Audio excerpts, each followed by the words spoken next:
Para muhibbin rahimakumullah. Fazuhuruhu bil mukawwanat jaliyun li'akilim mutafakkir. Maka nampaknya Allah pada alam semesta ini jelas sekali. Nampaknya Allah itu terang benderang bagi orang yang berakal, tapinya yang mau tafakkur. Bagi yang berakal dan yang mau tafakkur.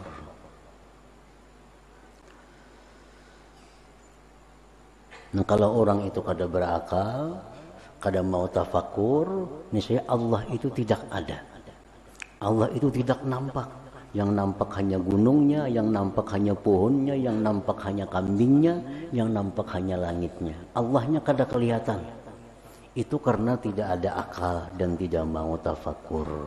Andai kata dia berakal, dia tafakkur, nah begitu dia melihat pohon, disitulah dia melihat adanya Allah Subhanahu wa ta'ala. Para muhibbin rahimakumullah. Oleh karena itu Rasulullah sallallahu alaihi wasallam dalam banyak perkataan sabda beliau menganjurkan, demikian pula Al-Qur'an menganjurkan agar tatafakkaru, berpikir. Karena dengan berpikir itu akan kelihatan yang sebenarnya. Mendatang dalam sebuah hadis, qala fil hadis la ibadata kat tafakkur. Tidak ada ibadah yang senilai dengan tafakkur itu. Ini tafakkur ini ibadah yang luar biasa. Karena dengan kita tafakkur bisa melihat Allah.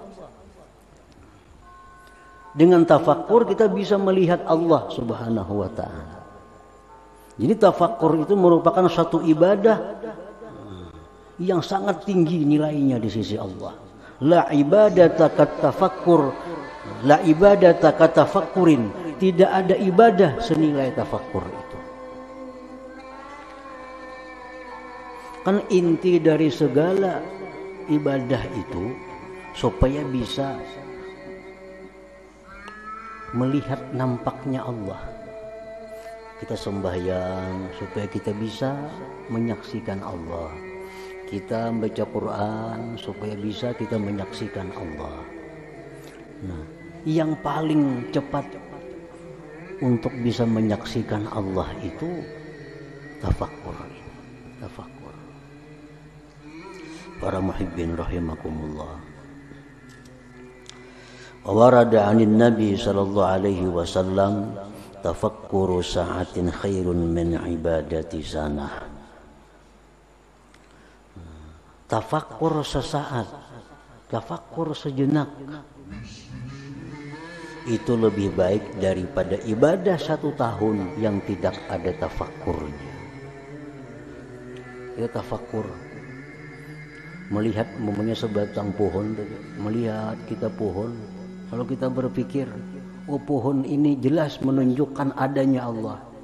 Pohon ini jelas menunjukkan bahwa Allah itu esa. Karena kalau Allah itu 2, hilang pohon itu, kada akan wujud.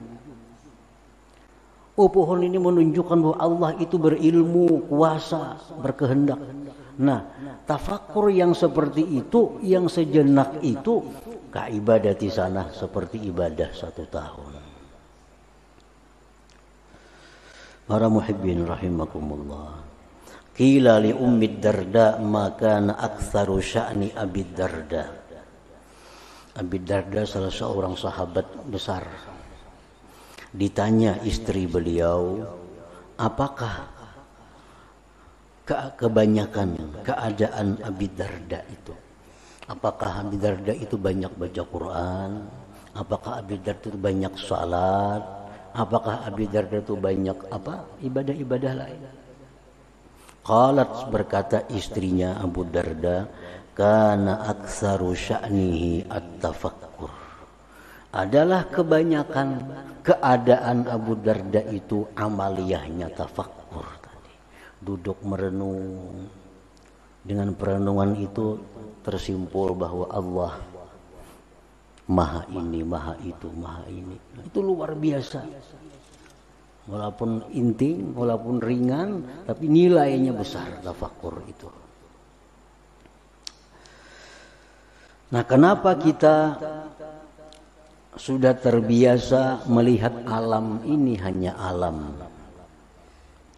Tentu alasannya karena kita kada mau tafakur itu. Kita kada mau tafakur. Atau kada bisa tafakur. Kada bisa tafakur sehingga melihat alam hanya alam. Melihat alam hanya alam. Padahal alam itu menunjukkan nampaknya Allah Subhanahu wa ta'ala. Nah, kenapa sebabnya? Karena kita kada tafakur tadi. Kalau dilanjutkan, kenapa kita kada tafakur? Karena penuhnya hati kita dengan pikiran-pikiran lain.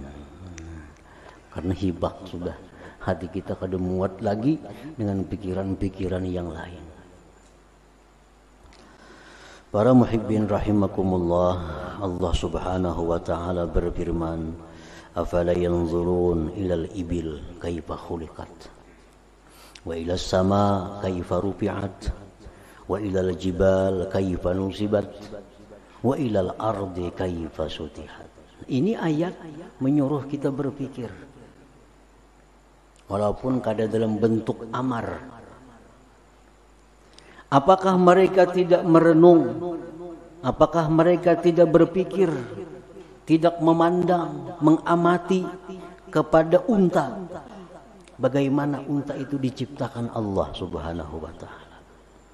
Ini menunjukkan bahwa kudratnya Allah Subhanahu wa ta'ala.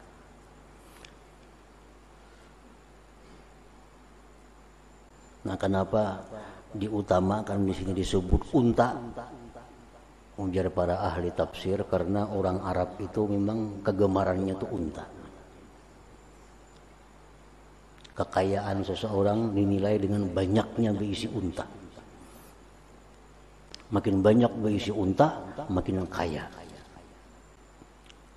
Jadi Allah pertama menempatkan unta. Afala yanzurun ilal ibili kaifa khuliqat wa ilas sama kaifa rufi'at. Apakah mereka tidak memandang, memikirkan bagaimana langit itu diangkat oleh Allah tanpa ada tali gantungan, tanpa ada tiang penunggaknya? Wa ilal jibal kaifa nusibat, dan kepada gunung bagaimana gunung itu ditegakkan oleh Allah. Wa ilal ardi kaifa sutihat, dan kepada bumi hendaknya merenung bagaimana bumi itu dihamparkan oleh Allah Subhanahu wa ta'ala. Nah, ini satu contoh bahwa Allah Subhanahu wa ta'ala mengajarkan kepada kita yang ditafakuri itu adalah makhluk Allah. Jangan sekali-kali berpikir tentang Allah. Allah tuh kayak apa? Jangan itu pikirannya. Tafakkaru bi khalqillah wa la tafakkaru billah. Berpikirlah tentang bagaimana Allah menciptakan makhluk. Jangan berpikir bagaimana Allah.